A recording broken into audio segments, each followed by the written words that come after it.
Ni sielewi. Okay. Ile issue unakuta mke wako amekuwa pregnant, yani mke wako amepata ujauzito.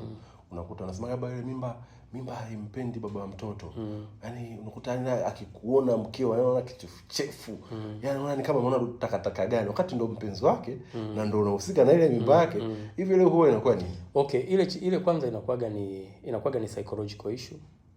Sawa, lakini pia unajua mama anapobeba ujauzito kama tulivyokwisha kusema kuna mabadiliko mengi ya mwili na mabadiliko ya hormone pia.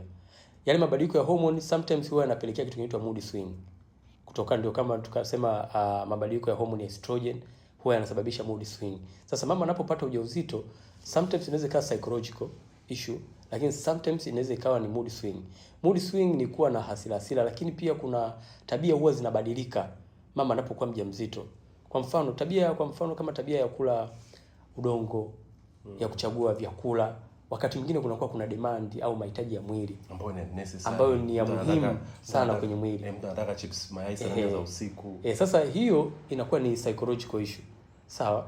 Ni psychological issue, lakini pia ndio maana tukasema hizo mood swing, lakini pia kuna baadhi ya vitu mwanamke akiwa mjamzito atavihitaji kutokana na demand ya mwili wake unahitaji nini, au kuna deficiency ya mwili unahitaji nini. Sometimes mtu anaweza kana kula udongo. Kula udongo kwa mama mjamzito kiafya it's not good, lakini ukiona mpaka mtu anakula udongo sometimes inakuwa ni upungufu wa madini mengine kwenye mwili. Kwa hiyo mwili namna ili uweze kuyapata yale madini, kwa hiyo mwili unatengeneza demand, ambayo demand mojawapo ni kukufanya wewe utafute kitu chochote ambacho kinayo material ili uweze kuyatumia. Kwa hiyo kuna moment ambayo mtu anakula udongo, sometimes unakuta ni deficiency ya iron. Sometimes unakuta deficiency ya madini chuma, ndio hiyo iron. Kwa hiyo unakuta ili aweze kuyapata ile lazima apate madini chuma. Madini chuma anapata wapi? Atapata kwenye udongo. Ndio maana unakuta anakuwa na hamu ya kula udongo. Unakuta kuna mwingine anatamani tu dagaa.